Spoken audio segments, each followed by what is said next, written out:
শুভ সন্ধ্যা সবাইকে। তো আজকে হচ্ছে 8ই, আজ 8 তো না, আজ 9ই আগস্ট।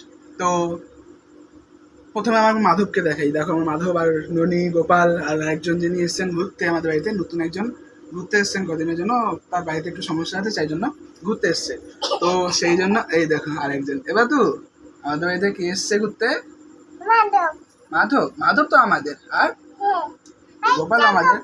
তো যাই হোক, তো আগে দেখো তারা কি করছে। এই দেখো তাল বড়া কি খাচ্ছে, দেখো হাতে। মাধব আবার হাতে নিয়ে নিয়েছে। মাধব, কি খাচ্ছ তুমি? এটা তালের বড়া। এই যে মাধব হাতে তালের বড়া নিয়ে খাচ্ছে। এই যে তালের বড়া একটুখানি অন্যরকম ভাবে হয়ে গেছে, কারণ ঠিক সেরকম ইয়ে করতে পারিনি। আর এই যে ইনি ঘুরতে এসছে আমাদের বাড়িতে, মাধবের বন্ধু, মাধবের সঙ্গে দেখা করতে এসছে। এই যে ননি, এই যে গোপাল। আর এই মালাটা আমি সকালে পরিয়েছিলাম, কিন্তু সকালে আমার এটা নিয়ে অসুবিধার কারণে ভিডিও করতে পারিনি। এই মালাটা আমি নিজের হাতে গেঁথে মাধবকে পরিয়েছি। আর এখানে ঝুলনের মধ্যে এই যে আমার রাধারানী, কৃষ্ণ ঝুলনে আছে, তাদেরকেও একটা মালা পরিয়েছি। আর এই যে তালের বড়া।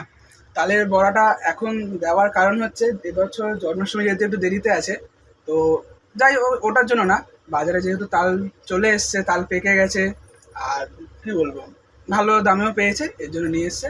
তো মাকে বললাম, মা তুমি তালের বড়া করে দাও, আগে গোপালকে আগে দিয়ে দিই, কারণ জন্মাষ্টমীর সময় আমাদের এসব দেওয়া হয়।